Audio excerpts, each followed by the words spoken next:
പ്രിയപ്പെട്ടവരെ, നമ്മളുടെ മക്കളുടെ കണ്ണിലെ കരടാവരുത്, കരളായി മാറാൻ ശ്രമിക്കുക.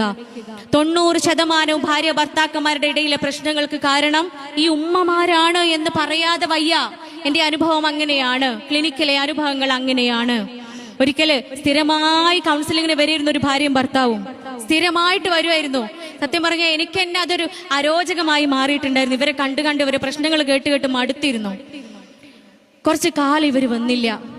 ഒരു 3-4 മാസം അവർ വന്നില്ല. 6-ാം മാസം തോന്നുന്നു അവർ വന്ന്. 6-ാമത്തെ മാസം അവർ വന്നപ്പോ ഞാൻ പറഞ്ഞു, ഞാൻ സമാധാനിക്കായിരുന്നു, കഴിഞ്ഞ 6 മാസങ്ങൾ വന്നില്ലല്ലോ, എന്തേ പറ്റിയെന്ന് വെച്ചപ്പോ ഒരിക്കൽ നമ്മൾ ആരും കേൾക്കാൻ ആഗ്രഹിക്കാത്ത ഒരു ഉത്തരം അവര് പറഞ്ഞത്. അവര് പറയാ, ഡോക്ടറെ ഉമ്മ മരിച്ചു എന്ന്. ഡോക്ടറെ ഉമ്മ മരിച്ചു, അതോടെ ഞങ്ങളുടെ ഇടയിലുള്ള പ്രശ്നങ്ങൾ തീർന്നു എന്ന്. മനസ്സിലായോ നിങ്ങൾക്ക്?